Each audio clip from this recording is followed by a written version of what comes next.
여러분 안녕하십니까? 참 많이 궁금한 시간이셨죠?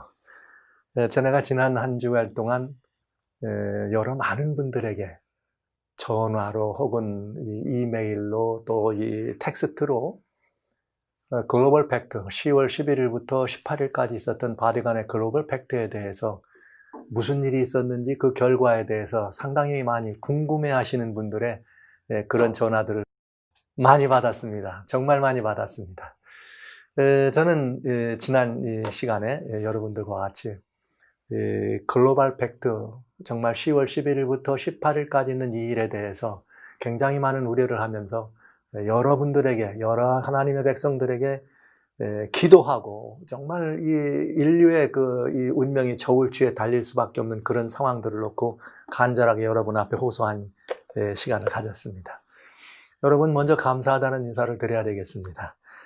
저는 분명히 우리 주님께서 여러 성도님들과 애쓰시는 분들, 이런 일로 인해서 하나님의 의가 세워지고 인류로 하여금 그야말로 파멸의 구덩텅이에서 벗어날 수 있는 그런 그 간절한 여러분들의 기도, 그래서 하나님께서 그 기도를 정말 응답하시고 오늘 저희는 여러분과 같이 또 이렇게 다음을 위해서 준비할 수 있는 이런 시간들을 갖지 않았는가, 이런 생각을 하게 됩니다.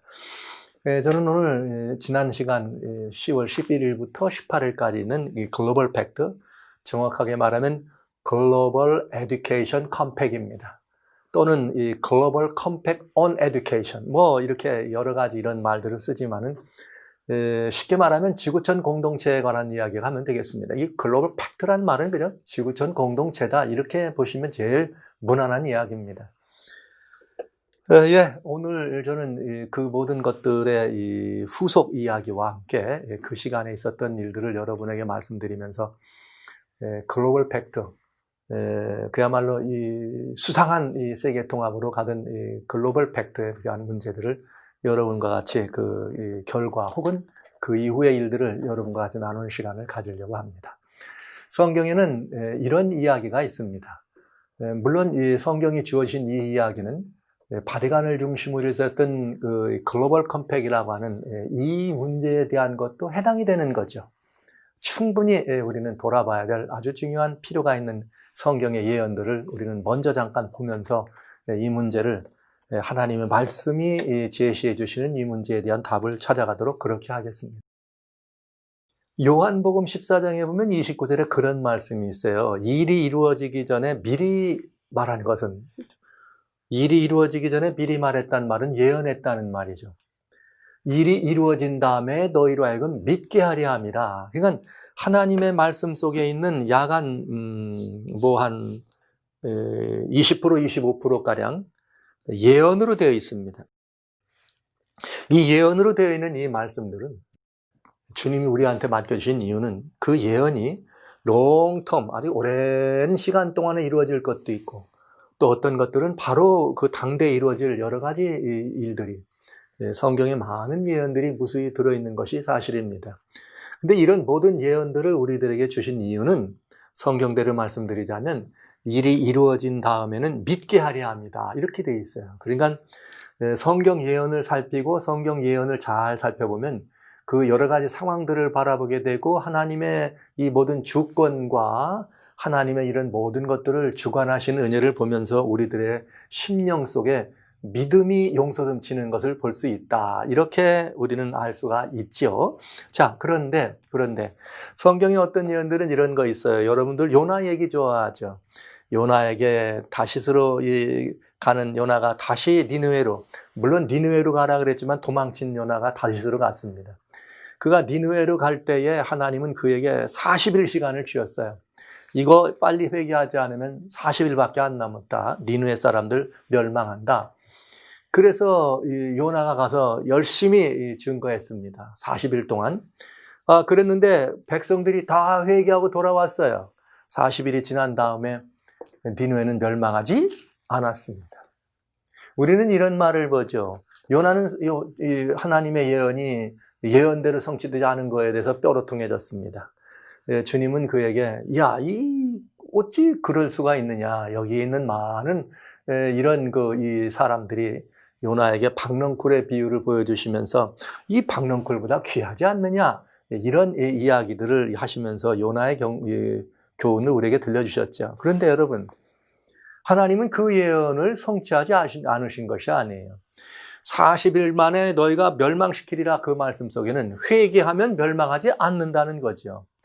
회개해야 될 이유는 멸망하고 파멸당하지 않기 위해서 되는 거 아닙니까? 근데 회개했습니다. 그러니까 예언대로 뭐 하지 않은 거예요? 망하지 않은 것이죠. 그러니까 요나는 그 본인이 역사했던 일들의 역사한 그 일들의 결과, 그것이 하나님의 은혜와 사랑이었다는 그런 결과보다는 그 예언이 문자적으로 정확하게 성취된 그 과정만을 본 것입니다. 제가 이번 주간을 바라보면서 이게 제 입가에 이렇게 웃음이 많이 나더라고요. 저는 분명히 하나님께서 우리 성도님들의 많은 기도를 응답하셨구나, 이런 마음의 생각이 들고, 그런데 또 어떤 분들은 그때 뭔가 좀 일어난다고 하더니 왜 안 일어났어, 이런 분들도 있을 수 있겠습니다. 요나의 교훈을 잘 들으시면 좋겠습니다. 제가 이 말씀을 드리는 데는 그만한 연유가 있습니다. 성경에는 여러분 아시는 것처럼 그 많은 예언 가운데 특별히 신약 성경에는 요한계시록이 예언의 중심입니다.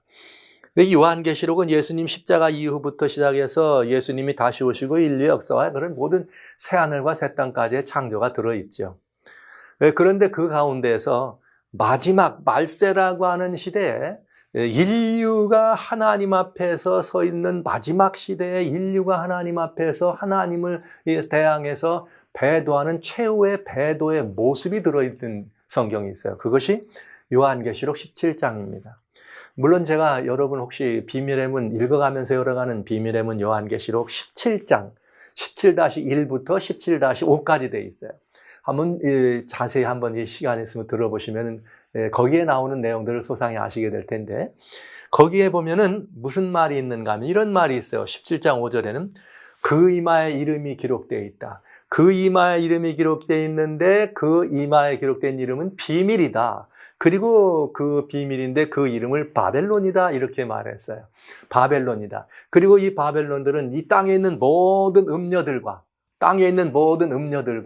모든 가증한 것들의 어미다, 이렇게 했어요. 그러니까 바벨론이라고 하는 것은 음녀들의 어미, 모든 가증한 것들의 본산이다. 그러면 우리는 뭐 이렇게 금방 그러면 사단의 정말 그런 그야말로 지상 최고의 지상 대리자구나, 이렇게 이해하면 뭐 답이 금방 쉬워지지 않겠어요? 성경에는 다양한 비유들이 있습니다. 그 비유들 가운데 여인 혹은 여자들은 이 교회 혹은 하나님 백성들, 즉 영적이고 종교적인 만남과 모임들을 의미할 때 여인에 비유합니다. 그래서 하나님과 이스라엘을 비유할 때도 하나님을 이렇게 이 하나님과 이스라엘을 아버지 하나님이라고 말씀하실 때 이스라엘 사람들은 누구냐 하면은 이 어린 양의 아내처럼 비유되는 것이죠. 그리스도인들을 어린 양의 신부라고 얘기한 것과 같이 이렇게 해서 여인은 종교적인 이런 모든 이 형상을 우리들에게 보여주죠. 근데 음녀니까 타락한 종교예요. 뭐 제가 이런 말씀을 안 드려도 여러분들이 요 원리만 이해하시면 쉽게 이해할 수 있어요. 그런데 이 여인의 모습을 보면은 다 읽진 않았습니다만 여인이 붉은빛 짐승을 탔습니다. 그리고 여기 자줏빛 옷을 입고 손에 금잔을 들고 금은 보석으로 치장을 했습니다. 온갖 것으로 치장한 모습입니다. 근데 여자니까 여러분 아시는 것처럼 여자가 짐승을 탔다. 성경을 이해하실 때 성경에 짐승으로 상징되어 있는 모든 대부분 상징과 예표를 주었을 때 말하는 것입니다. 그냥이 아니고 상징과 예표를 주었을 때 짐승은 정치적인 혹은 국가적인 권세를 설명해 줍니다. 그런가 하면 음녀는 아까 여인은 종교적인 것, 영적인 형상이다 그랬으니까 음녀는 타락한 교회죠. 그러니까 음녀는 타락한 종교적인 그런 권세인 것을 보여줍니다. 그런데 우린 금방 이 말씀을 이해할 수 있죠. 그런데 뭐라 그랬는가? 정치와 국가적인 세계적인 정치와 종교가 합동되면은 짐승과 음녀가 함께 이렇게 타고 있는 모습인 것을 보게 되는 것이죠. 저는 전전 시간에 여러분들에게 대표적으로 역사가 진행되려면서 하나님의 교회가 타락했을 때 정치와 이런 그 종교가 합동해가지고 타락한 중세교회를 여러분들에게 보여준 적이 있어요. 그런데 여기 이 모습들은 다 보질 않았으니까요. 계시록 17장에 아주 중요한 의미가 포함되어 있었습니다만 이 여인의 이 모습들은 결국은 어떤 이 모습이었느냐?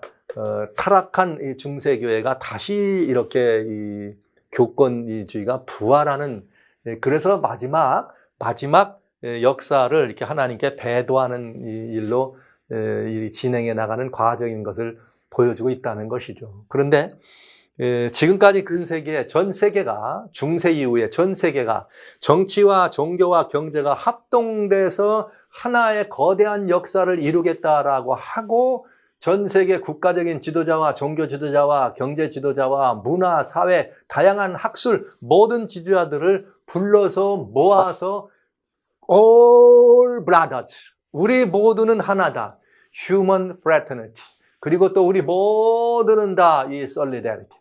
이런 것들을 얘기하고 사인까지 하도록 사람들을 불러 모은 행사가 있습니다. 그 행사가 있다면 글로벌 팩트. 금년 20년 10월 11일부터 18일까지 있는 이 바티칸에서의 이 행사라는 것은 이제는 우리가 무엇을 보든지 금방 속지 아니하고 이해할 수, 또 정말 무언가 깊이 살피지 않아도 금방 알아볼 수 있는 그런 형상인 것을 우리는 보게 되는 것이죠. 그래서 그때에 원하는 것은 All Brothers라고 하는 그 슬로건을 가지고 세계의 이 모든 종교들을 혼합하게 하고, All Brothers, 종교가 무엇든지 전통이 무엇이든지 문제가 되지 않았고요. 모든 휴먼 프래터니, 모든 종교는 언어든 문화든 피부색이든 뭐든 상관없이 다 형제예요. 우리가 살고 있는 이 지구촌은 공동체, 지구촌은 우리가 다 함께 보살피고 함께 돌봐야 될 우리 모두의 집인 것입니다. 그래서 이것들은 유니버설 빌리지다 이러면서 세계는 모든 정치나 경제나 함께 종교까지도 통합하는 이런 일을 이루기를 원했다고 하는 것이죠. 굉장히 중요한 일입니다. 역사적으로 상당히 위험한 일이었습니다. 이제 과거가 되었네요. 그렇게 될 뻔했습니다. 그래서 이 일을 위해서 이미 바티칸은 10월 3일에 벌써 뭘 하고요? 먼저 이 All Brothers라고 하는 거기에 이 바티칸의 이 총수, 수장은 이 프란체스코 교황은 먼저 가서 그 일에 앞장서서 10월 3일에 이 프란체스코 이 수도원이 있던 거기 가서 사인을 하고 세계 사람들에게 우리는 이제 다 이 남이 아니고 우리는 다 한 형제다 하는 여기에 서명을 하면서 이제 다음 주면, 그렇죠? 3일 날이니까 그 다음 주면 이제 모든 이 세계의 리더십 앞에서 그 일을 함께 경영하려고 하였던 바로 그 사건이었습니다. 10월 3일에 그렇게 기독교죠. 소위 기독교 최고의 수장이 휴먼 프렌트 올 브라더즈에 사인을 하자. 그레이트 이맘. 그러니까 이슬람 세력의 모든 이 세력들이 여기 이렇게 이 모든 이 교황이 그런 일을 이야기하는 인시클리칼이라고 하는 인사이클리칼 혹은 인시클리칼 교령집에 이렇게 사인한 그 일을 나눠놓고 이 그레이트 이맘, 알 아자라고 하는 이 그레이트 이맘이 그런 인스카, 이것은 뭐라고요? 우리 인간의 이 모든 인간을 말하자면 인간성을 회복하는, 인간성을 온전히 정말 참된 인간성을 회복하는 그런 일이다. 교황의 교령이 그러면서 함께 아예 미리 교황과 함께 미리 그 세계 최대 종교죠. 기독교 20한 7, 8억, 이슬람 10한 7, 8억, 세계 44억에서 45억가량 되는 가장 큰 두 양대 종교의 그야말로 수장들이 사인을 미리 하게 된 것입니다. 그래서 그 사인하고 그것을 이제 이 종무단에서는 발표를 하게 됐고요. 이제 세계 사람들은 그런 일에 다 합동해서 우리 다 그 일에 사인하고 서명하자. 우리는 all brothers다. 이런 일을 미리 경영하는 일을 우리는 보게 된 것입니다. 이것을 11일부터 시작했습니다. 근데 이번에 참 제가 이상한 일은 11일부터 18일 지난해에 이렇게 바티칸에 있었던 지난해 10월 달에 있었던 바티칸 시노드에서는 아마존 시노드라 그러죠. 아마존 시노드에서는 저쪽에 있는 그 원실이 아마존에 있는 파차마마라고 하는 그런 작은 그런 우상도 와서 행진을 하고 전 세계의 언론과 여론들이 막 집중해가지고 아마존 신호들을 취재도 하고 보도도 했는데 이상한 일이 벌어졌습니다. 이렇게 이번에 10월 11일부터 18일까지 있는 모든 여기 유니버설 이펙트, 여기 글로벌 팩트에는 전 세계가 그렇게 거대한 행사로 굉장히 많은 이런 그야말로 이 뉴스 혹은 그 이전부터 여러 세계 다양한 곳에서부터 이 문제에 대한 이 관심들이 집중돼 있었지만 막상 이 일을 시작한 다음에는 마치 철옹성같이 무슨 일이 이루어지는지 어떤 일이 이루어지는지는 얘기되지 아니하고 늘 일상적으로 정상적인 일을 하는 것처럼만 보도가 됐습니다. 참 이상한 일이었습니다. 그래서 저는 사실 오늘 여러분과 같이 이 말씀을 드리면서도 매우 조심스럽습니다. 왜 그러니까 하면 그렇게 될 수 있는 일이 아닙니다. 굉장히 놀라운 지난 5월 14일 날 코로나 바이러스 때문에도 결국 계속 해보려고 하다 그것 때문에 미룬 이후 이렇게 조용하게 그 시간들을 가질까 막상 문을 열고는 굉장히 궁금했어요. 그래서 혹시 정말 그 안에 있었던 여러 가지 다양한 일들이 있었음에도 불구하고 아직 오픈을 안 낸 거지. 뭐처럼요? 서프라이즈? 과연 그럴 수 있을까요? 세계를 향하여? 모르죠. 또 이 타락한 이 교회는 그럴 수 있으니까. 여하튼 금년 5월 14일, 원래는 금년 5월 14일에서 로마의 5월 14일에서 이루려고 했던 이것을 10월 18일 날로 미루면서 특별히 그러나 10월 15일이 되니까 드디어 교황이 가상, 즉 말하자면 영상을 통해서 이제 그 캐톨릭 대학에 있는 거기서 모여 있는 글로벌 팩트에 모여 있는 리더십 그룹들을 대상으로 영상으로 그 교황의 이 글로벌 이 컴팩트 온 에듀케이션이라는 인시클리칼이라고 하는 교황의 교령집에 나와 있는 에듀케이션에 대한 강의를 같이 듣는 것을 보았습니다. 자, 이 일들을 이렇게 우리가 지금 이렇게 함께 보면서 그거 참 이상한 일이다. 그리고 좀 이렇게 자세히 보았어요. 그랬더니 이런 뉴스가 또 올라오더래요.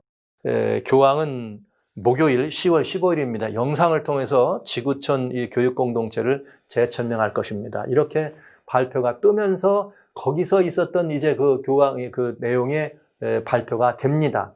자, 뭐 길지 않은 시간 동안 발표가 되는데 그 내용은 아주 단순하고 심플한 것이었잖아요. 교육에 관한 것만 얘기해서. 저는 지난번에 인시클리칼 얘기할 때는 세 가지, 물론 이 교육되어 있지만 이 이코노미, 또 이컬러지, 또 에듀케이션 이렇게 하면서 이 세 가지를 다 얘기하고 뭐 굉장히 내용이 심오한 내용들을 또 풀어놓나 했는데 여기서는 교육에 관한 얘기를 중점적으로 얘기합니다. 교육에 관한 얘기를 중점적으로 하면서 지금 우리는 왜 그런가? 지구촌 교육 공동체가 지금 우리는 필요합니다. 이 문제에 대해서는 이미 지난 2015년에 힐러리 클린턴이 그래서 우리에게는 이런 일을 하려면은 유니버설 빌리지가 필요합니다. 힐러리 클린턴이 얘기한 거예요. 그런 빌리지가 필요하다고. 교육 공동체가 필요합니다. 그래서 무슨 교육 공동체냐? 우리를 공동체가 돼서 우리를 하나 되게 하고 또 뭐가 되냐? 새로운 인류, 신인류로 우리를 이렇게 이해가 될 수 있도록 우리를 가르쳐줄 그런 교육이다. 와우. 여러분, 저는 이 말씀을 하나 드려야 합니다. 지난 2015년에 이 프란체스코 교황이 70차 유엔 총회를 다녀간 다음에 모두는 다 긴장했었어요. 그때 기독교 내에서는 난리 났었습니다. 막 적그리스도 탄생한다, 뭐 한다. 그때가 또 공교롭게 또 뭐 이스라엘에 무슨 뭐 이렇게 이 심판이 시작되는 날이다, 희년이 시작되는 날 이러면서 굉장했어요. 미국의 여러 이 프리웨이를 지나가다 보면 그때 막 이 적그리스도가 미국에 왔다 막 난리가 나면서 그때 70차 유엔 총회에 굉장한 일이 일어날 것 같이 얘기했습니다. 그런데 그렇지 않았습니다. 바로 이 글로벌 에듀케이션과 관련되어 있는 그때 그 어젠다 2030이죠. 어젠다 21이라고 하는 걸 올려가지고 2030을 딱 교황 갔어요. 그때 CNN 기자가 정확하게 표시했습니다. 이렇게 말했습니다. 이번 프란체스코 교황은 여타의 다른 사람들과는 다르다. 그는 보통뿐이 아니다. 그러면서 그는 우리가 하지 않으면 안 되는 매우 중요한 일을 얘기했다. 그런데 구체적으로는 말하지 않으면서 하지 않으면 안 되는 일을 얘기했다. 그러니까 이거 굉장히 이분은 평범한 분이 아니고 비상한 분이었다. 그러면서 그때 뭘 얘기했는가? 말로만 하지 말고 사인만 하지 말고 실제 그것들을 관리하고 할 수 있는 그런 기구도 만들어라. 그런 다음에 그것들을 사법제도도 만들어라. 그러면서 그때 지구 살리는 운동, 빈곤 대체하는 운동, 정의사회구현 이런 얘기를 했거든요. 요번 똑같은 일을 한 것입니다. 그래서 제가 이번 11일부터 18일까지 일을 굉장히 조심스럽게 살펴보고 있는 것입니다. 그 이유는 뭔가? 이분이 구체적으로 뭐라고 하는 말을 그때도 하지 않았어요. 그러나 하지 않으면 안 되는 일을 얘기한 분이다 하는 것이 그때 CNN 기자의 말하자면 정리였습니다. 근데 이번에도 똑같은 얘기예요. 교육 공동체를 만든다는 거예요. 에듀케이션 컴팩이니까. 그런데 이 교육이 뭐냐? 내용이 중요한 거죠. 교육 공동체, 그러니까 세계인은 다 하나로 교육받아야 합니다. 청소년들을 중심으로 해서 이것들을 하나로 다 교육하게 하면 청소년이니까 말이죠. 이게 여러분 아시는 것처럼 지금은 60대까지 청년입니다. 세계 유엔에서 발표한 이게 유수는 60세까지예요. 그러니까 60세까지 다 같은 교육이라면 그 이후에는 힘없는 분들이죠. 그렇죠? 그러니까 여기에 이런 모든 것들을 다 망라하는 그런 교육이라고 하는 거예요. 그러니까 내용은 뭐라고 얘기하지는 않으면서 그런 하나의 시스템 아래 묶여있는 교육. 그래서 인간의 혼과 사상과 우리의 이것들을 영혼을 송두리째 바꿀 수 있는 교육에 대한 중요성을 강조한 거죠. 교육 내용은 말하지 않고 그 내용은 라우다리스. 그러니까 지난번 말씀드렸던 것과 같은 그 교황의 인사이클리카. 그랬는데 여러분 참 이상한 일이죠. 오히려 여러분 가끔 제가 비간호주교 얘기를 여러분에게 말씀드리네요. 미국에 있는 동부 쪽에 있는 이렇게 이 주교인데 지금 이분이 원래 교황청의 외교 대사였습니다. 교황청에서 있는 외무부 장관 같은 일을 하다가 그 교황과 좀 사이가 안 좋아가지고 결국은 사표를 내고 지금 미국에 가서 이제 주교가 되어 있는데 이분이 뭐라고 말했는가? 대단히 중요한 말을 했어요. 교황이 얘기하고 있는 지금 그 브라더우드 인시클리칼이라고 하는 올 브라더즈라고 하는 세계에는 하나의 이거라고 얘기한 이것은 뭐냐? 그는 아주 대놓고 이렇게 말합니다. 자, 교황이 말하고 있는 브라더우드 세계는 하나다. 이런 그 지금 말하는 교령은 Manifesto in the service of the new world order다. 신세계 질서를 이렇게 섬기는 선언이다. 여러분 매니페스토란 말을 하면 탁 나오는 게 옛날에 공산당 선언 이런 말이 그것처럼 이건 뭐냐 신세계 새로운 신석의 질서를 위한 매니페스토 선언이다 이렇게 얘기했어요. 이분이 누구죠? 여러분 아시는 것처럼 비간호라고 하는 분은 교황청의 외무장관이었습니다. 그러니까 어떤 면에서는 누구보다도 이미 2015년 그때부터 벌어진 이 모든 일의 내막이 무언지를 잘 알고 있는 분입니다. 그분은 바로 이번에 올 브라더즈란 말을 가지고 나온 교황의 인사이클리칼이 뭐냐? 이거는 신세계 질서, 아까 말했죠. 뉴 휴머니티라. 이제는 뉴 월드 오더란 말을 잘 쓰지 않아요. 뉴 휴머니즘, 뉴 무슨 노멀 이런 말을 써가지고 하는데 뭐라고 말했는가? 그는 정확하게 지적합니다. 이거는 마치 뭐와 같다? 새로운 신세계 질서의 매니페스토다. 이렇게 말을 한 것입니다. 그래서 이것은 이번에 이렇게 세계 모두를 다 이렇게 한 이야기에 대해서 그는 말을 한 것입니다. 그리고 여기에 이게 뭘 했느냐? 이런 일들에 대한 얘기를 하는 건 뭐냐? 예수님의 킹덤이에요. 예수님의 킹덤. 정말 예수님의 킹덤을, 즉 예수님의 나라를 뭐 하는? 리퓨징, 거부하는. 와우. 대단히 무서운 일이죠. 주님의 나라를 거부하는 새로운 하나님의 나라를 세우는 일이 아니다. 이렇게 된 것이죠.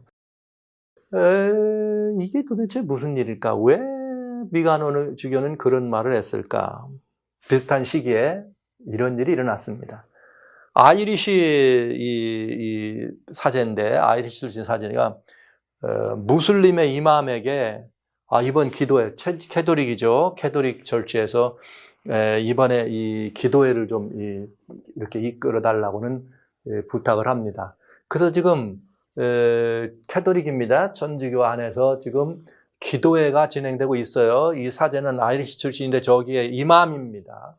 그런데 저는 이 모습을 보면서 교황이 말하는 신인류, 뉴 월드 오더의 그 매니페스토라고 얘기했지만은 거기에 말하는 신인류는 도대체 어떤 인류냐? 거기는 아무 종교적인 이것도 없다 그랬잖아요.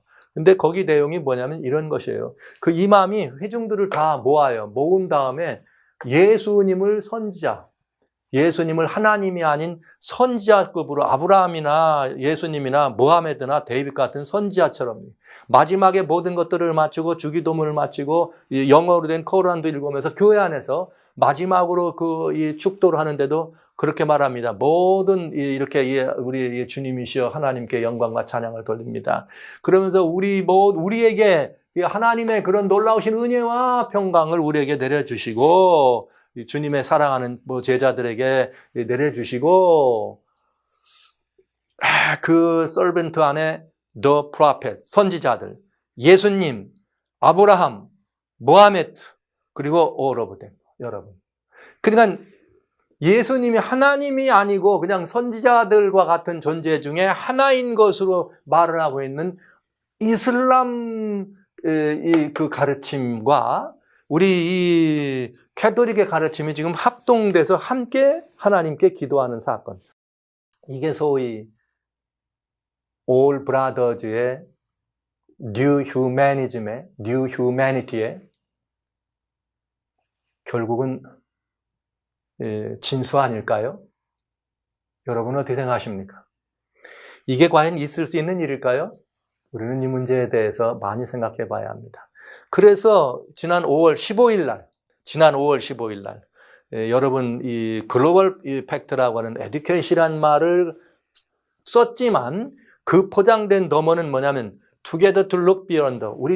우리가 모두 다 함께 좀 넘어보자 이거예요. 그죠? 드러나 이거 말고 그 뒤에 있는 이면까지 넘어보자 이런 이야기들을 하면서 영상으로 이렇게 이제 이 교황의 그 교령집과 에듀케이션 컴팩에 초청된 인사들을 향한 교황의 시간을 가진 것입니다. 모두가 다 이렇게 그 시간을 갖게 됐죠. 그래서 그때에 그는 이 교육에 대해서 아주 중요한 이야기를 합니다. 이 교육이라고 하는 것이 얼마나 중요하냐 영상으로 이렇게 얘기하는데 우리는 뭘 생각해야 교육에 대해 생각하는데 이렇게 생각했어요.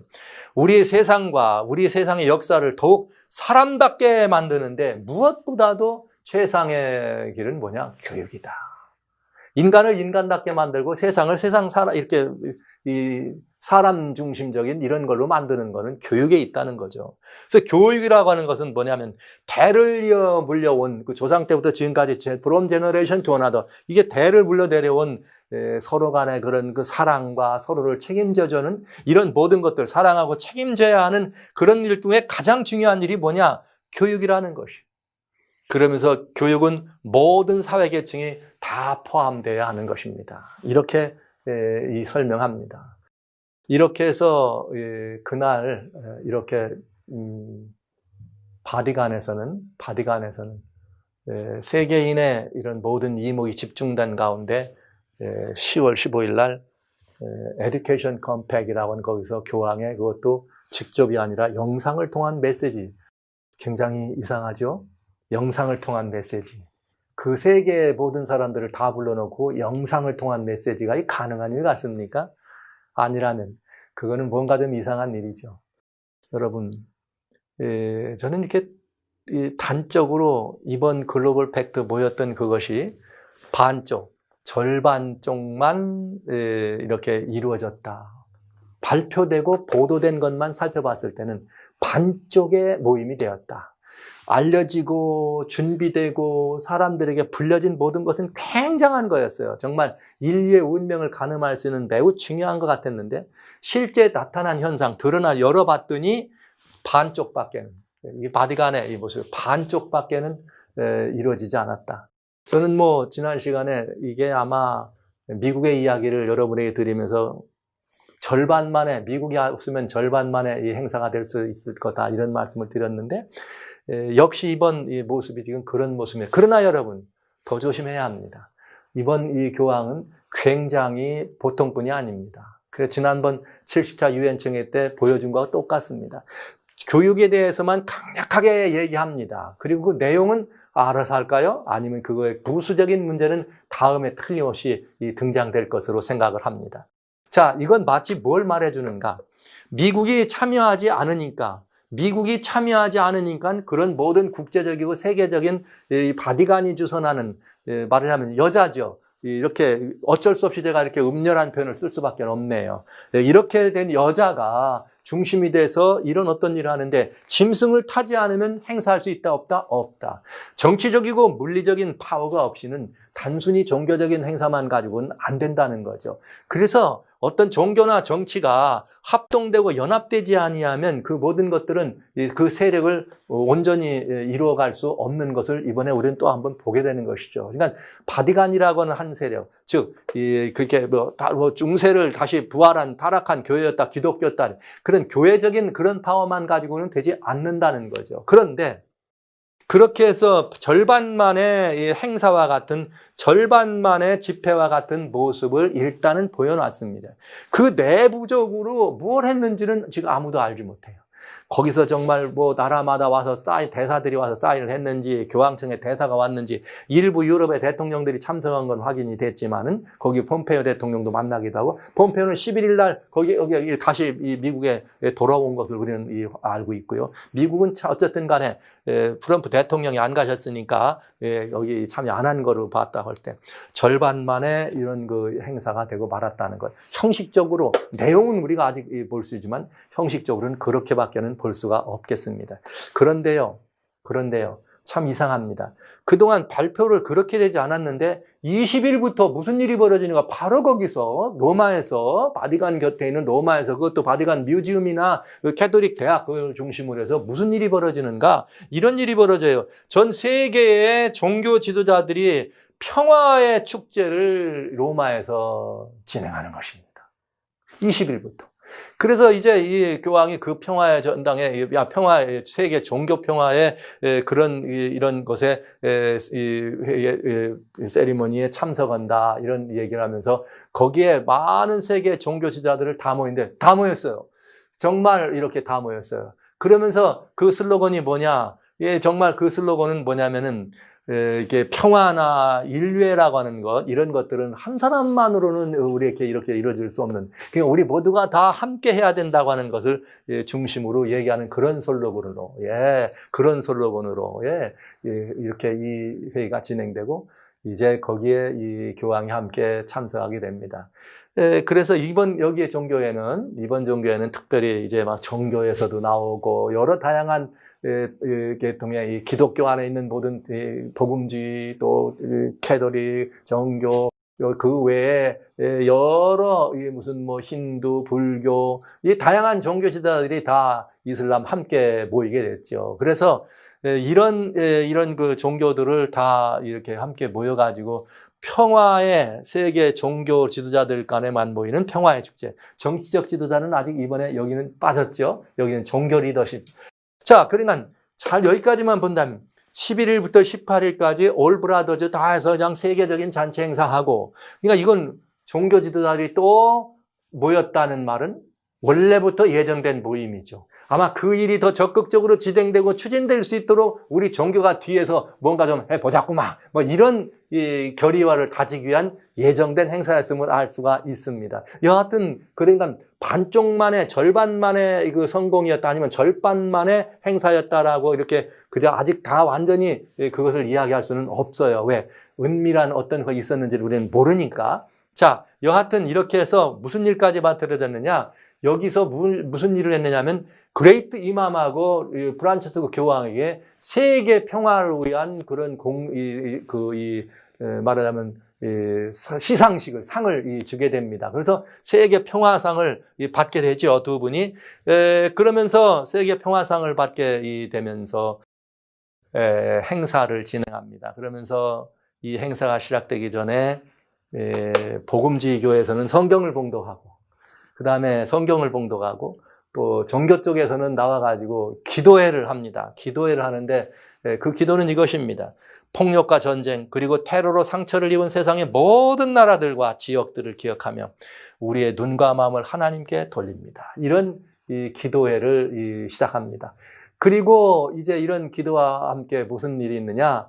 세계 평화, 종교 간의 평화만이 아니라 세계 평화를 위한 꽃꽂이를 촛불 점화식을 행사하죠. 그래서 여기에 이제 이 다양한 이렇게 리컨실레이션이라고 하는 다양한 화해와 이런 그 무대를 조성하는 주문과 함께 촛불을 점화하는 행사를 합니다. 그리고 또 여기 세계 종교 지도자들이 동시에 다 모입니다. 이건 무슨 행사였느냐? 여기서는 사인하는 행사예요, 이게. 그래서 이 종교 지도자는 내가 이거 사인한 내가 이거 하기 위해서 4시간을 기다렸다 이러면서 온 회중들의 그런 분위기를 이렇게 부드럽게 장악도 하면서 끝내는 한 분씩 나와가지고 사인을 하는 그런 일이 벌어지게 됩니다. 자, 여기서 사인하는데 특별히 어떤 내용이었는가? 프란치스 교황의 선언을 통해서 우리가 보면 이 내용들은 무슨 내용이었느냐? 검을 사용하는 것이 어려운 일을 속히 해결하는 것이라는 신념을 가진 사람, 즉 무엇든지 그냥 칼로 모든 일을 해결하려고 하는 그런 신념을 가진 사람들은 자신의 생명, 또 그가 사랑하는 사람들의 생명, 또 그리고 그들의 조국의 생명이 결국은 칼로, 검으로 망하게 된다는 것을 알게 될 것이다. 예. 이 이야기예요. 이런 것들을 써서 평화의 선언이에요. 종교. 그리고 우리는 서로 다른 종교적 전통을 가진 사람들로 오늘 우리는 서로 다른 종교적 전통을 가진 사람들로 평화의 메시지를 전하기 위하여 이 저녁에 여기 다 모였습니다. 모든 종교는 전쟁을 원하지 않는다는 것. 모든 종교는 전쟁을 원하지 않는 것. 그리고 폭력을 숭상하는 사람들을 배격한다는 것을 분명히 보여주고자 합니다. 이게 세계의 종교 평화, 세계 종교 지도자들이 모여서 얘기한 평화선언입니다. 그리고 여기에 다 사인을 하게 되죠. 그래서 이 사인을 하고 그 사인한 문서들을 다 각자 이 세계에서 온 다양한 이 종교 지도자들이 어떤 다양한 이 종교자들이 모였으니까 다양이라고는 했지만은 세계 무신문 속에 있는 사람들도 있으니까 빠진다고 치면 겉은 50억 이상 60억 이제 이 가량의 사람들이 여기에 대표하는 종교 지도자들이 우리는 폭력을 원치 않아요. 우리는 전쟁을 원치 않아요. 이 전쟁은 성경대로 검으로 일어난 사람은 검으로 망한다. 이 사실을 알게 된다고 하는 것을 세계에 선언하는 시간을 가졌습니다. All Brothers에 대한 성경적 개념은 무엇일까요, 여러분? 평화를 선언하는 문제는 좋습니다. 그러나 지금 20일부터 있는 평화선언 그 앞전에는 All Brothers였습니다. 그러니까 All Brothers가 돼야지만 평화가 이루어지지 않겠어요? 그런데 여러분, All Brothers라. 성경은 뭐라고 말할까요? 이 All Brothers의 내용은 피부가 어떻든, 인종이 어떻든, 언어가 어떻든, 문화가 어떻든, 종교가 어떻든 우리는 한 이 형제다. 이런 의미였습니다. 하나님 말씀 갈라디아 3장 26절로 29절에 보면 이렇게 되어 있어요. 너희가 다 믿음으로 말미암아 그리스도 예수 안에서 하나님의 아들이 되었으니 누구든지 그리스도와 합하여 세례를 받은 자는 그리스도로 옷 입었느니라. 유대인이나 헬라인이나 종이나 자주자나 남자나 여자 없이 다 그리스도 예수 안에서 하나이니라. 너희가 그리스도께 속한 자면 곧 아브라함의 자손이요 약속대로 유업을 입을 자니라. All Brothers에 우리는 종교 아까도 나왔지만 우리는 어떤 종교든지 상관없다. 다른 종교도 다 상관없다. 우리는 하나다. 성경은 이렇게 말해요. 그리스도 예수 안에서 하나님의 아들. 그러니까 아들들이 모이면 All Brothers가 되죠. 그러니까 우리 All Brothers라고 하는 말은 오직 예수님 안에서만 이루어진다. 이것이 기독교적 신념입니다. 그 다음에 유대인이나 헬라인이나 세계 어떤 종교, 어떤 민족이나 혈색이나 다 상관없죠. 이 사람들도 남자도 여자도 다 우리는 하나예요.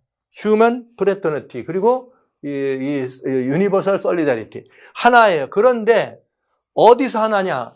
다 그리스도 예수 안에서 하나이니라. 성경은 이렇게 되어 있어요. 예수님 안에서 하나니라. 그리고 또 그리스도께 속한 자면 곧 아브라함의 자손이요 약속대로 유업을 이을 자니라. 그러니까 여러분 우리 지난번에 작년에 이루어져 가지고 2019년 2월에 아부다비에서 휴먼 프런티 사인하면서 에이브라함 패밀리가 구성됩니다. 거기 에이브라함 패밀리는 그러면서 이제 우리는 그 크리슬람이라는 말까지 나왔는데 성경은 예수님 안에서 아브라함의 자손이다 이렇게 돼 있어요. 근데 거기에는 그렇지 않죠. 그래서 이런 이 모습들은 성경의 가르침과는 굉장히 이 중요한 이 격차가 있는 가르침입니다. 그래서 비가노는 교황의 그런 그 올브라더즈는 아니다. 뉴 월드 오더, 아까 얘기한 뉴 휴머니즘, 새로운 인류라고 하는 그 신인류 뉴 월드 오더에 대한 매니페스토 선언이다. 이렇게 말한 것이 바로 그 이유입니다. 충분히 그렇게 말할 수 있죠. 그러니까 이 그리스도 예수 안에서 인류는 예수님 안에서 하나, 형제예요. 왜? 하나님의 아들이니까. 그리스도 예수 안에서 종교도 뭐예요? 하나예요. 나 유대인이나 이거 없어요. 왜? 아브라함의 유업을 나눌 수 있으니까요. 이렇게 성경은 이야기하고 있네요. 그 다음에 또 하나는 뭐냐?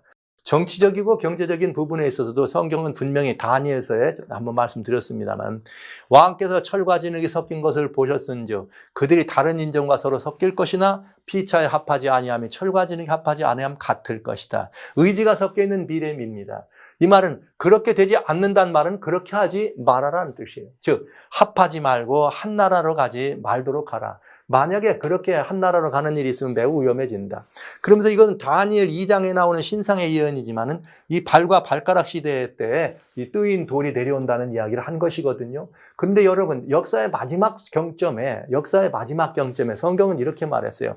이 열왕의 때에 하나님이 한 나라를 세우신다. 그러니까 이 마지막 역사까지 세계는 한 나라로 되어 있으면 된다, 안 된다? 안 된다는 거죠. 열왕이라는 말은 열 나라, 즉 분열이란 뜻이에요. 분열된 나라들로 있을 때 나라가 각기 경계와 거주의 경계를 하나님이 하나셨으니까 그런 경계와 거주와 경계를 하나신 하나님의 뜻대로 각자 주어진 삶에 충성할 때 하나님은 사람의 손으로 하지 않은 뜨인 돌 대신은 예수님께서 오셔서 역사를 마감하시겠다. 말세를 가져온다는 말씀을 하신 것입니다. 그러니까 여러분, 이 문제는 굉장히 중요한 문제예요. 하나님이 나라를 세우시는 것이지 뉴 월드 오더, 인간이 애써서 우리끼리 회의해서 우리끼리 사인해서 한 나라가 되고 한 종교가 되고 한 모든 연합도 공동체가 되는 것은 아니라는 거죠. 그래서 교황의 그것은 무슨 매니페스토다? 뉴 월드 오더. 그건 뭐냐? 새로운 신세계 질서다. 성경적 질서는 아니라는 말을 하는 것입니다. 굉장히 무서운 일이었습니다. 글로벌 팩트는 반쪽만 이루어졌다는 말은, 이제 저는 이 모습을 보면서 굉장히 많은 이 생각을 하게 된 것이죠. 여러분, 성경이 그런 일을 하면 된다, 안 된다? 안 된다 그랬어요. 그런데 어떻게 해요? 이번에 글로벌 팩트는 그걸 하나 되게 하려고 한 것이죠. 그러니까 여러분, 성경이 이긴 것이에요? 인류가 이긴 것이에요? 말할 것도 없이 성경이 이겼다 이것입니다. 그래서 글로벌 팩트는 반쪽만 이루어졌다. 반쪽도 제대로 된 것 아니죠. 왜? 공개되기는 올 브라더즈에 대해서 모두가 이거 아직 모르겠어요. 뭐 언젠가 나타나겠지만은 그 다음에 종교적인 이 행사를 20날부터 해가지고 바로 세계 종교 리더십들만 모였는데, 왜 종교 리더십에 대한 거는 그래 광고도 되지 않고 굉장한 것인데 안 됐을까? 그건 뭐냐? 글로벌 팩트의 온 종교 지도자들이 모였다 이 말을 할 수 있는 것입니다. 그렇게 해서 여기가 이번에 반쪽만 이루어지게 된 것은, 여러분, 반쪽만 된 것은 즉 절반의 성공도 아닐 수 있죠. 원래 원하던 대로 되지 않은 것은 무엇 때문일까요? 여러분, 왜 안 됐을까요? 저는 분명히 이렇게 말합니다. 성경이 뭐라 그랬어요? 그렇게 안 된다고 했다고요. 성경이 안 된다고 했으면 안 되는 것입니다. 그런데도 불구하고 여전히 계속해서 그 일을 한다면 그건 매우 위험하죠. 성경이 뭐라 그랬어요? 절대로 하나가 될 수 없다. 여러 인종이 섞일 것이다. 그러나 하나 되지 못한다. 안 된다 그랬어요. 하지 말라 그랬습니다. 그러니까 저는 이 모두에 말씀드린 것처럼 일이 이루어지기 전에 미리 말한 것은 일이 이루어진 다음에 믿게 하려 합니다. 성경은 이미 다니엘 2장에 안 된다고 했습니다. 그런데 이번 일에 다시 그걸 해보려고 시도했지만 잘 안 됐습니다. 틀림없이 안 됐습니다. 그렇다면 여러분, 이건 누구 때문에 안 된 거예요?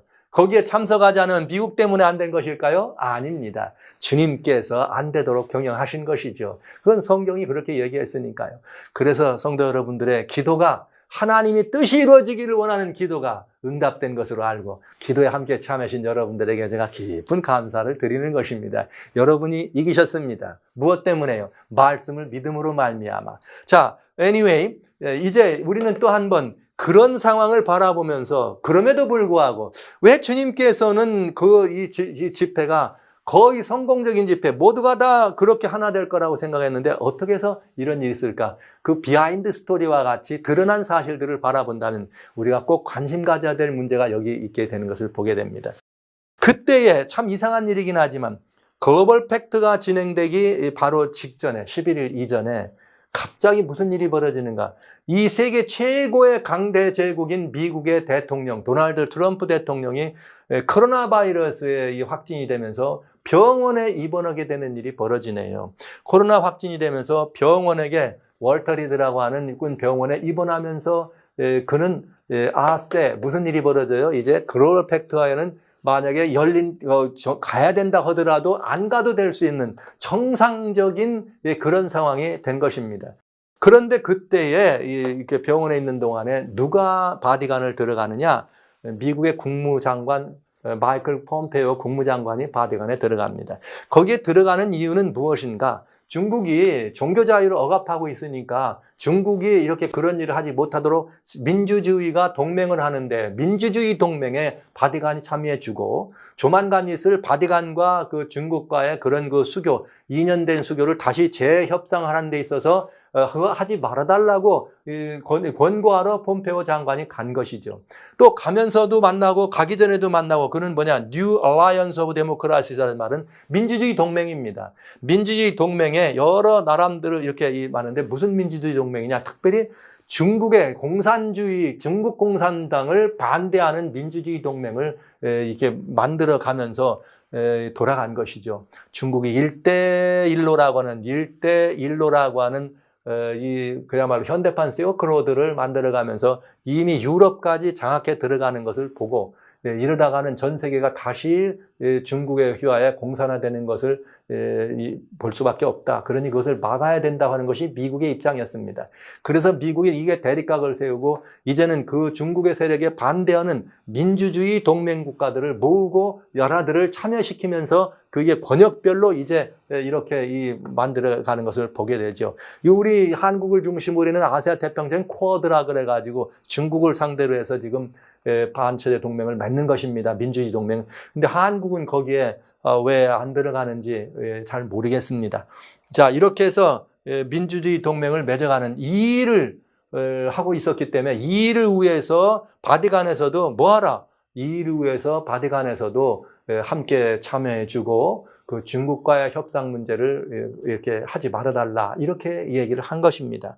그랬는데 이미 바티칸 뉴스조차에서도 이미 중국과 바티칸의 이 관계는 이미 중국이 먼저 기독교를 핍박하면서 깨버렸다.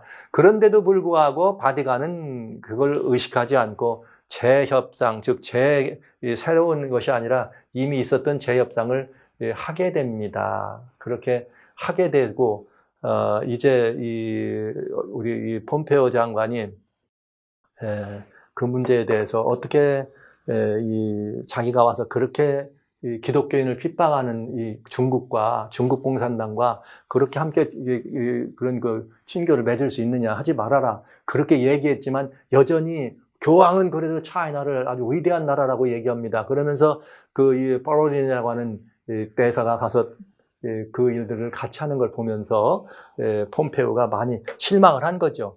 그러면서 이제 돌아왔습니다. 돌아오면서 유엔에서는 무슨 일이 벌어졌는가?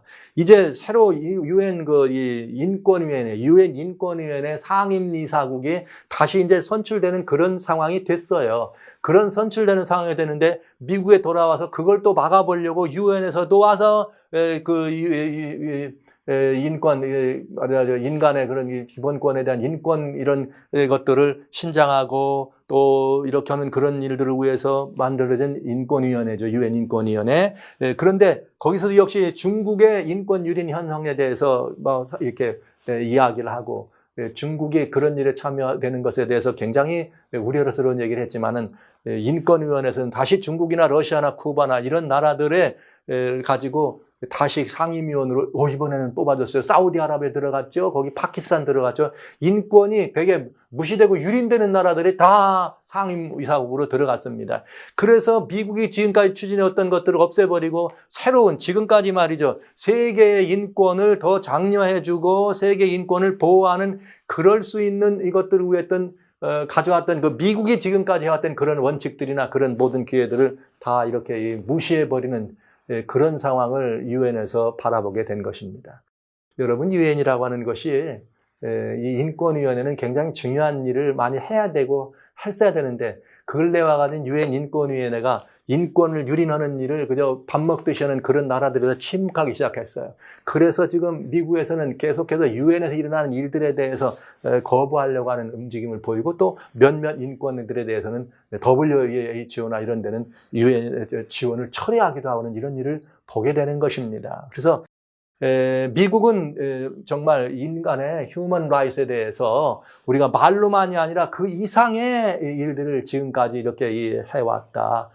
그런 일들을 지금까지 해왔습니다. 그래서 미국은 여전히 여기 신장 지구에 있는 위구르 신장족들에 대한 것, 그다음 미얀마, 버마, 링요라고 하는 이 사람들 이번에 대량 막 학살되고 한 그런 일, 이란이나 또 여러 곳에서 있는 이거에 대해서 절대로 미국은 그대로 좌시하지 않을 거다 이런 얘기를 계속 한 것입니다. 자, 여러분, 과연 이제 미국이 이렇게 되면서 바티칸과의 완전히 대립각이 더 극명화되는 것을 보게 된 거예요. 유엔은 무조건 이 바티칸에서 하는 모든 일을 따라가려고 하는 그런 마치 후속 기관처럼 부속 기관, 바티칸의 부속 기관 같은 일을 유엔 지금 하고 있다는 얘기를 말씀드리면서 그래서 이렇게 대립각이 되면서 미국이 거기에 참여하지 않으므로 글로벌 팩트가 반쪽만에 이런 것이 됐는가? 글로벌 팩트가 반쪽만이 됐는가? 이런 문제들입니다.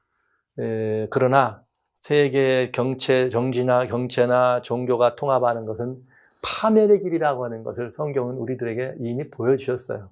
그래서 미국이 거기에 참여하지 않은 것이 어떤 그런 그 영향력이 될 수는 있지만 근본적인 이런 모든 것들을 주관하시고 주선하시는 힘은 근본적인 힘은 어디에 있는가?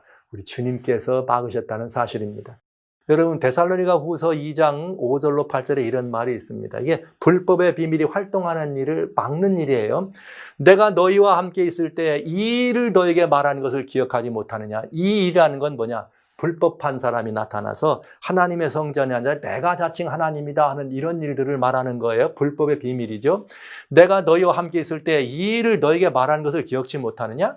저로 하여금 저희 때 나타나게 하려 하여 막는 것을 지금도 너희가 하나니. 그러니까 불법의 비밀이 나타날 때가 있어요. 그게 마지막 때입니다. 이 마지막 때니까 이제 지금이 활동에 왕성할 때인데 그것 나타날 때를 위해서 하나님이 막으신다. 지금도 너희가 안 하니.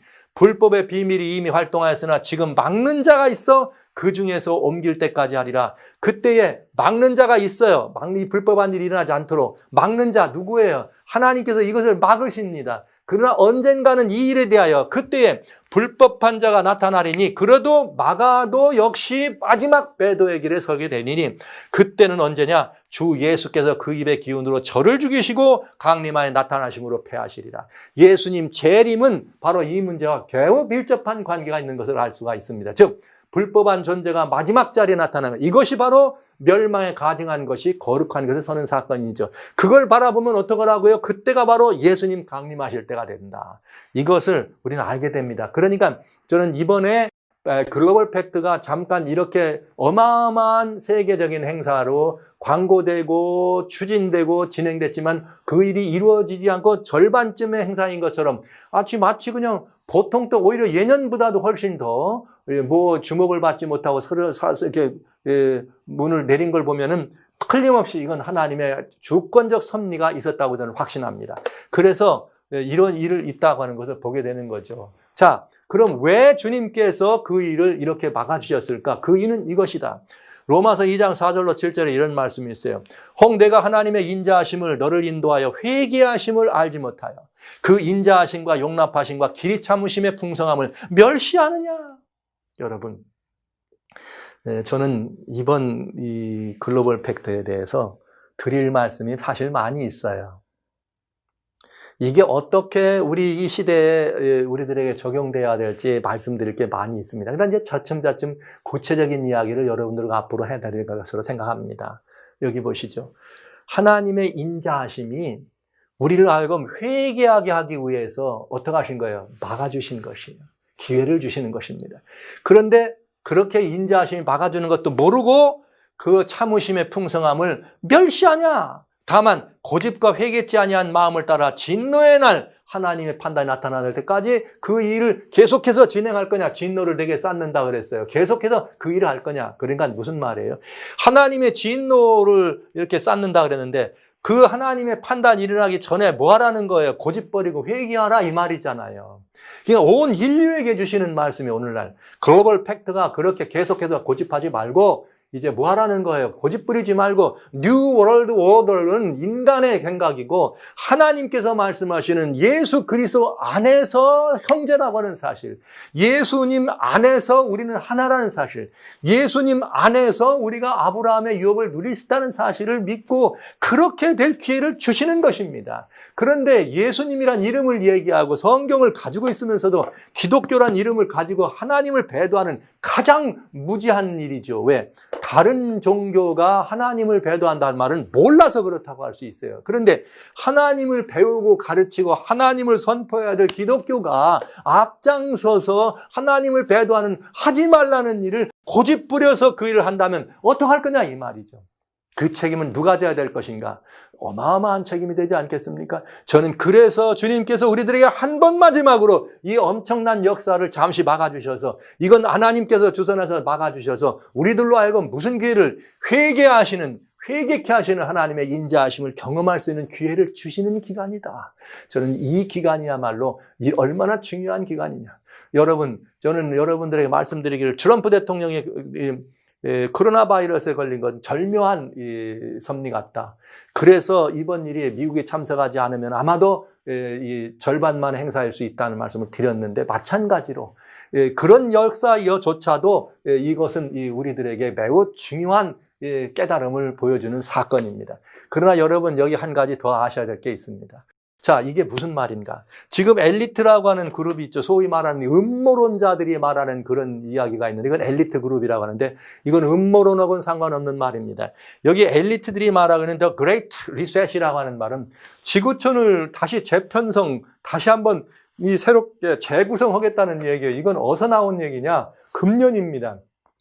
2020년 다보스 포럼, 세계 경제 포럼이에요. 전 세계 대통령, 전 세계 다양한 많은 경영에 이런 이 행정적으로, 실무적으로, 비즈니스는 이런 사람들이 3,000명, 4,000명이 모여서 이게 다보스에 모여가지고 포럼을 갖는 연례 행사인데 금년엔 50차 기념 행사. 금년 기념행사 때는 바티칸에서 환영사까지 했습니다.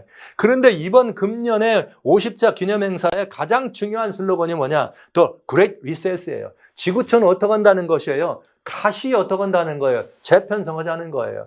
그래서 세계는 총체적으로 재설정돼야 된다. 그 다보스 포럼을 창립한 클라우스 슈밥이라는 사람이 얘기를 하면서 다양한 많은 것들, 지구촌을 다시 대설정하는 프로젝트를 발표하고 이대로 가야 된다고 얘기합니다. 그런데 여러분 잘 보십시오.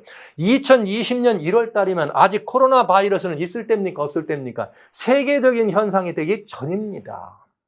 아직 미국은 중국 문 닫지도 않았을 때예요. 그런데 이미 여기에는 코로나 바이러스에 대한 대안이 있었다는 것입니다. 그렇다면 이건 그레이트에서 지구촌을 다시 한번 재설정하자는 얘기가 오늘 모여서 오늘 나온 얘기일까요? 어제 모여서 오늘 나온 얘기일까요? 한 달 된 얘기가 지금 나온 얘기일까요? 아니겠죠. 이건 오랫동안 준비되고 세계의 모든 리더십을 중심으로 이것들이 준비되고 모든 것들이 준비되어 있는 4차 산업혁명이라는 말이 나오면서부터 이미 준비되고 이미 각본대로 나와 있는 것임을 우리는 알 수 있다고요. 그래서 금년에는 이것이 선언되고 이 일을 진행하자. 뭘 목표로 했을까요? 이건 경제 포럼이니까 여러분. 정치 포럼은 아마 어쩌면 코로나 바이러스 때문에 이런 일이 이루어지지 않았지만 정치와 경제가 함께 합동돼서 종교인 바티칸에서 10월 달에 모이려고, 만약에 코로나 바이러스가 없어서 5월 달에 이 일을 했다면 굉장한 일이 있을 것이 분명합니다. 왜? 이런 엄청난 리더 그룹이 모였을 때 거기서 그날의 이 대표적인 슬로건으로 나왔고, 이제는 지구촌 대설정이라는 말이 하나의 매우 중요한 이슈로 등장했을 때이기 때문에요. 그러나 이게 10월 달로 미뤄졌습니다. 미뤄졌지만 이 일은 여전히 진행되는 계속적인 일. 여기서 한 가지 우리가 주목할 사실은 이 일을 주창한 사람들은, 물론 미국에서도 역시 막 잡제프 같은 사람, 이때 모인 다음에 바티칸에서 회의를 하면서 미국이야말로 제일 이 일에 반대되는 나라, 이렇게 미국을 찝었거든요. 그런데 코로나 바이러스 때문에 미국이 상당히 이 어려움을 많이 겪게 된 것도 사실입니다. 그런데 세계 지도자들은 전부가 다 그레이트 리세션이라고 하는 이 플랜에 동의하고 함께 가려고 한 것입니다. 그런데 오로지 한 사람, 도널드 트럼프 대통령만 뭐 했느냐? 아니다. 그레이트 리세션이라고 하는 것은 타고 보면 이거는 사회주의와 같다. 그래야 트럼프 대통령이 반대한 거거든요. 이건 글로벌리스트들 무슨 뭐 유니버셜리즘, no, 아니다. 소셜리즘으로 가는 거다. 그게 다 소셜리즘이고 우리는 사회주의가 미래가 아니라 반대했거든요. 그래서 여기 이 환경 문제를 중심으로 전체주의 세계로 돌아가는 이런 그 형편에 대해서 유일하게 반대한 사람은 트럼프뿐이 없다. 이렇게 얘기한 것입니다. 그리고 도널드 트럼프 대통령은 새로운 그런 클라이미트, 환경 문제에 대해서 새롭게 다시 할 거다 하면서 파리 협약에서 빠진 거거든요. 자, 이러면서 트럼프 대통령은 전 세계 지도자들이 바라보는 지구촌 재편성에 반기를 든 대립각을 세운 분이기 때문에 미움털이 박힌 거죠. 그런데 그분이 글로벌 팩트에 찬성할 이유는 없었겠죠. 다행히 코로나 바이러스가 이렇게 확진되면서 그 트럼프 대통령도 거기에 어떤 다른 짐을 지는 일이 아니고 그런 어떤 책임을 이렇게 몽탕 짊어져야 되는 그런 상황은 빠지게 된 것입니다. 거기에 들어가지 않은 것. 근데 이런 일들은 미국 사회에 더 큰 문제가 있습니다. 여러분, 미국의 주류 언론에서는 이번에 그 대선하는데 그냥 매일매일 나오는데 바이든에게 더 유리하게, 바이든이 말이죠, 여기에 랜드슬라이드 막 압도적인 표차로 이렇게 그냥 미국의 대통령이 재선될 거다. 지금 이렇게 이 조사에 보면 바이든이 앞섰다. 근데 최근에 막 앞섰다 하면서 어제는 이제 트럼프도 많이 이렇게 상승하고 있는 것으로. 그러나 여러분, 이게 그러면서 미국 사회 주류 언론 자체도 매일 계속해서 이 일을 주장합니다. 그러면서 이런 일은 보고하지 않죠. 제가 오렌지 카운티에 있기 때문에 캘리포니아는 민주당, 소위 말하는 바이든이죠. 트럼프를 대반대하는 사람들이 많은 곳이다. 캘리포니아는 민주당의 이런 거다, 표밭이다, 막 이렇게 얘기하는데, 민주당의 집회할 때는 이런 모습을 보지 못했는데요. 동네에서 일어난 일이었는데 도로변에 그냥 막 이렇게 사람들이 꽉 차게 트럼프 대통령 오는 걸 봤어요. 여기 또 이 캘리포니아에서 이 뉴폴트 비치라고 하는 데는 아주 굉장히 이렇게 부유한 사람들이 사는 그런 동네인데, 여기 태평양 가래 완전히 수킬로를 트럼프 대통령이 온다 그래서 막 그 환영 인파, 서포터들이 나오는 걸 보면서 주류 언론은 이런 걸 보도하거나 발표하지 않죠. 미국 사회 자체도 지금 전부 다 친바리간, 친뉴오럴 노드로 지금 가고 있는 것이 분명합니다. 그래서 무조건 트럼프 대통령의 그 후보에 대해서는 완전히 다 이렇게 내리고 바이든을 대통령으로 이 백악관으로 모시기 위해서 경쟁적으로 일하는 걸 볼 수가 있다.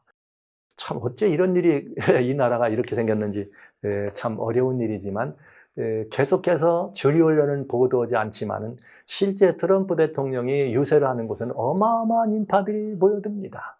어마어마한 인파들이 모여들면서 그야말로 국민들의 사랑과 인기를 몰아가고 있다고 얘기해도 괜찮겠어요. 유세 현장에서 그냥 같이 사람들하고 막 춤도 추고 이래가면서 그런 현장들을 우리는 보게 됩니다. 이 펜실베니아나 이런 곳은 뭐 대표적으로 민주당 세력이 압도적인 곳인데, 거기서도 트럼프 대통령을 지지하는 그 지원 세력들은 엄청난 인파들을 이렇게 모이는 것을 보게 됩니다. 주류 언론은 왜 이런 것들을 이야기하지 않을까요? 주류 언론은. 그러면 왜 세계 모든 리더십은 도널드 트럼프 대통령에 대해서 그럴까요?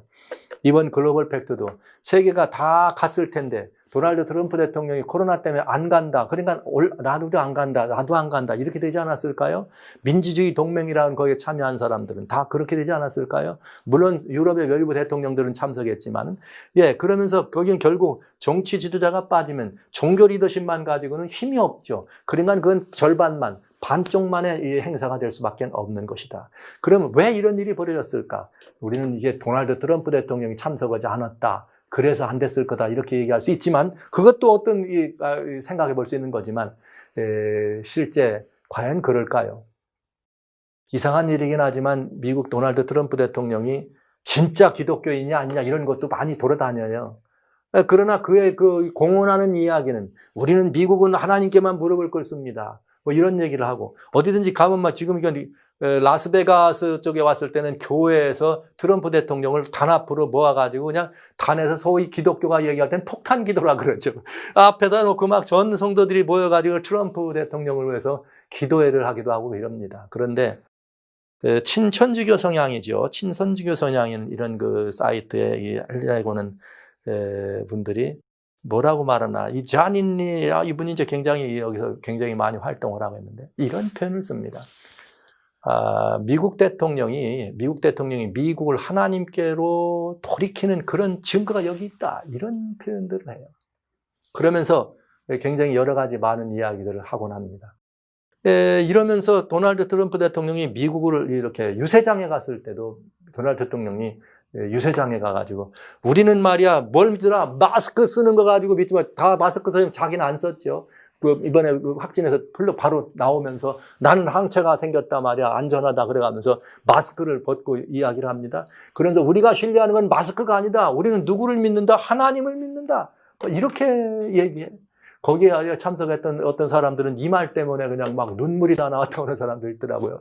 그 트럼프 대통령이 유세장에서 우리는 지금 저 위로부터 오시는 도움이 필요합니다. 우리는 이 도움이 필요한데 위로부터 오는 그 도움인데 위로부터 오는 이 도움이 누구냐? 우리의 보스한테 오는 거다. 우리의 주인에게 오는 거다. 근데 누가 우리의 보스냐? 예수 그리스도가 우리의 보스다. 이러면서 사람들의 막 환성을 지르고 모든 사람들로 하여금 그저 막 그렇게 그러니 미국을 하나님께로 돌이키는 분이다 하는 이런 이야기를 들을 만하지요. 공공한 자리에서 이렇게. 그러나 지금 미국 사회가 완전히 한쪽은 반대 이렇게 돼가지고 여러분 바티칸이 어딥니까? 기독교라고 봐야 되지 않을까요? 중세를 이끌어 여태까지. 그런데 어떻게 바티칸 기독교는 타락한 게 분명하죠. 왜? 하나님께로부터 세우는 하나님의 나라가 아니라 뉴 월드 오더라고 하는 신세계 질서를 인간이 세워가는 그런 글로벌 팩트라고 하는 그런 이야기들을 가지고 겉으로 표색은 굉장히 아름다운 이야기지만 내면은 전적으로 자기들 자신 같은 세계에 있는 그 카톨릭 안에서도 저건 아니다. 저건 그냥 이 하나님을 대적하는 완전히 예수님의 나라를 부정하는 이야기다라고 소리를 들어가면서까지도 그런 일을 하고 그런데 반대로 그들이 예수를 안 믿는 사람이다 얘기하는 도널드 트럼프 대통령은 하나님을 인정하고 하나님께 돌아가자고 이렇게 얘기하니 어떻게 하면 여러분 보시기에는 어떻습니까? 시편 91편에 이런 말씀이 있습니다. 하나님이 가라사대 저가 나를 살아간즉 내가 저를 건지리라. 저가 내 이름으로 한즉 내가 저를 높이리라. 저가 내게 간구하리니 내가 응답하리라. 저희 환난 때 내가 저와 함께하여 저를 건지고 영원롭게 하리라. 내가 장수함으로 저를 만족케 하며 나의 구원으로 보이리라 하시도다.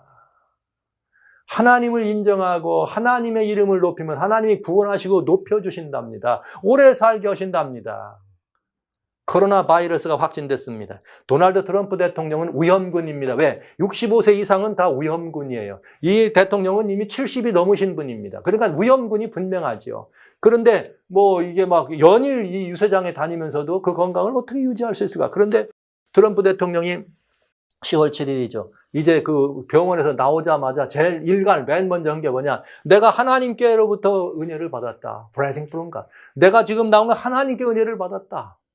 그의 첫 마디는 하나님께 은혜를 받은 것입니다. 너는 범사의 그를 인정하라. 그리하면 저가 되기를 지도하시리라. 저는 이 말씀과 이 모습을 보면서 정말 우리는 하나님을 인정하고 하나님을 섬기는 그런 인류가 되기를 원하고 하나님을 인정하고 하나님께로 사람들을 돌이켜줄 줄 아는 그런 리더십이 필요한 때라고 생각을 합니다.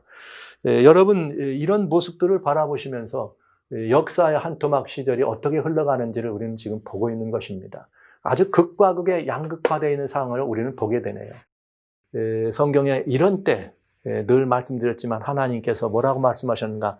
너는 내 백성아 거기서 나와 그의 죄에 참여하지 말라.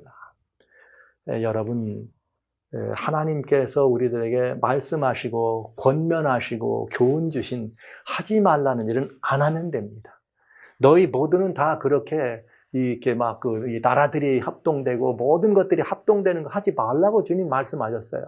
그럼 안 해야 하는 일입니다. 그럼 하나님의 말씀이 그렇게 되어 있으면 말씀을 가진 교회는 앞장서서 하나 되려고 하는 시도를 막아야 될 터인데 어떻게 교회가 앞장서서 그런 하나 되는 일을 할까요? 겉으로 하나 된다고 하는 말은 아름다운 일이죠. 그러나 문제는 이것입니다. 하나님이 우리에게 주시는 하나됨은 예수 그리스도 안에서 하나입니다. 그러나 예수 그리스도 밖에서 예수 그리스도 안에서 주님은 너희는 함께 주님 안에 있지 않은 자들과 멍에도 같이 매지 말라 주님 말씀하셨는데 인류의 모든 평화와 세계 평화를 위해서 어떻게 하나님이 허락하신 그 말씀이 아닌 다른 멍에를 같이 매면서도 평화가 올 수 있다고 믿는가? 이거는 속임수입니다. 이것은 미혹입니다. 인류의 마지막 배도입니다. 여러분, 이건 굉장히 중요한 것입니다. 글로벌 팩트는 여러분 매우 중요한 배도입니다. 그런데 이게 이렇게 유야무야하게 지나가고 말까요? 아닙니다, 여러분. 반드시 돌아옵니다. 이번에 이렇게 된 이것에 대한 그 모든 것들에 대해서 어둠은 완전히 더 강력한 것을 가지고 다시 무언가를 위해서 지금 발표되지 않고 엄밀한 가운데 진행됐지만은 이 어둠의 역사는 조만간 여러분들에게 더 무서운 모습으로 글로벌 팩트가 아니라 완전히 글로벌 팩트가 이제는 정말 뉴 월드 오더라고 하는 새로운 그런 본인들의 이야기처럼 이미 그렇게 공산당이 공산당 선언을 한 것처럼 뉴 월드 오더의 매니페스토 선언을 했다고 하는 이런 정도의 역사적 현실을 바라보면서 우리는 아주 좀 중요한 이제야말로 이번에 여러분들이 믿음으로 보셨어요. 하나님께서 하지 말라고 한 거, 안 된다고 한 거는 하면 안 되는구나. 그건 해도 이루어지지 않는구나를 보였습니다. 그럼 여기까지는 기회입니다. 그건 무슨 기회인가? 돌이키고 회개할 기회인 것입니다. 하나님의 오래 참으심이 여기까지 참으신 것입니다. 그런데도 성경은 네가 만약 고집을 더 부린다면 여러분 글로벌 팩트는 어떻게 할 것 같아요? 고집을 더 부릴 것 같아요? 안 부릴 것 같아요? 제가 보기엔 고집을 더 많이 부릴 거로 봅니다. 고집을 더 부린다면 뭐만 있다? 하나님의 심판하실 날이 있다. 예수님이 재림하시는 것입니다. 그러니까 지금 우리는 그날이 심히 가까웠다고 하는 희망적인 새나라 새질서는 사람의 손으로 오는 뉴월드 오더가 아니라 예수 그리스도께서 세우시는 놀라운 예수님의 나라입니다. 하나님의 나라입니다. 도리를 했다는 돌나라인 것입니다. 우리는 그 나라를 기다리게 되는 것이죠. 어둠이 깜깜함의 만민을 덮었습니다. 어둠이 온천지 다 덮었습니다. 그 죄가 하늘에 사무칠 정도로 하나님을 대적하는 그런 모습들 우리는 보는 그런 시대를 살아갑니다. 주님은 이런 때 말하십니다. 내 백성아 너희는 내게로 나오라. 그런데 이 도널드 트럼프 대통령이 정말 본인이 얘기한 것이 저는 진심이라고 받아들여요. 이 많은 사람들 앞에 거짓말을 그렇게 할 수 있나요? 우리는 하나님께 돌아가야 됩니다. 우리는 하늘의 도움이 필요합니다. 하늘에 계신 주인의 도움이 필요합니다. 우리의 주인은 Jesus is my boss. 예수님이 우리의 오너입니다. 우리의 주인이십니다. 멋있는 결과는 아닙니까?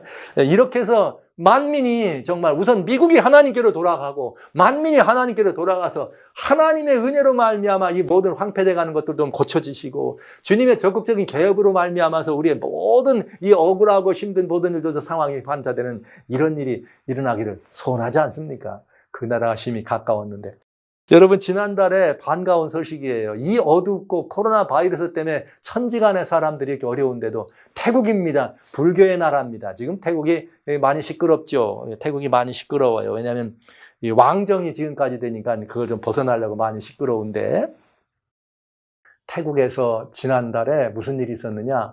1435명이 예수님을 구주로 영접하고 그냥 탁 이렇게 침례로 이렇게 주님을 영접하는 사람들의 모습을 제가 보면서 굉장히 큰 즐거움이 있었습니다. Our Living 만나라고 하는 그 살아계신 하나님의 만나라고 하는 이런 슬로건을 가지고 이분들이 주님께로 돌아왔어요. 전통적인 불교 국가 사람들이었지만 천여 명이 함께 이렇게 하나님을 고백하고 나온 것은 마치 요단강에서 예수님께 침례 요한 있을 때 예수님께 나오고 침례 요한께 나오고 제자들의 설교를 듣고 하루에도 수천 명씩 주님 앞에 나와 침례로 돌아갔던 그런 장면들을 마치 연상케 합니다. 사랑하시는 성도 여러분, 이제 우리는 역사의 마지막 경점에 서 있는 것이 분명합니다. 이 역사의 마지막 경점에 우리가 예의주시에서 바티칸과 미국이라고 하는 두 나라의 수장들의 모습을 바라보지만, 그러나 역시 이 모든 것들은 하나님의 주권하에 있습니다. 이 하나님께서 주선하시는 모든 일들 앞에 우리가 서 있다는 사실을 생각하면서, 우리 이제 다시 한번 역사의 모든 경점 속에서 우리가 서야 될 길은 어딘가? 우리가 선택해야 될 길은 무엇인가? 우리는 어떤 길을 우리가 서야 될 길로 가야 될 것인가? 우리 주님께서 우리 뒤에서 내가 좌측으로나 우측으로나 치우치면 너는 그 길로 가지 마라. 그 길은 생명의 길이 아니다. 그는 이 길로 가라. 그러면 우리는 옛적 길고 선한 길에 돌이 서가지고 주님께서 이뤄주신 그 길을 향해 걸어가면 우리는 평강을 얻게 될 것입니다. 성도 여러분, 예수 그리스도께로 시선을 고정시키시고 오로지 하나님이 제시하시는 하나님의 말씀을 따라서 이 말씀이 기록된 모든 것들을 신뢰하는 믿음으로 이런 일들을 바라볼 때 우리는 하나님의 역사가 살아계심을 볼 수 있겠습니다. 성도 여러분, 다음 시간에는 어디로 가고 있는가? 이제는 구체적인 부분이 나와야 되겠네요. 여러분과 같이 이제 이번 글로벌 팩트에서 유명무실 혹은 유야무야 됐다고? 아닐 겁니다. 더 무서운 것이 있을 것으로 압니다. 그렇다면 그 무서운 것이 있을 땐 우리에겐 뭐가 없을까요? 피할 길이 없겠죠. 그래서 그 일 위해서 준비하는 그런 시간들을 갖도록 그렇게 하도록 하겠습니다. 성도 여러분, 그리스도 예수께서 우리들의 주인이십니다. 우리들의 보스입니다.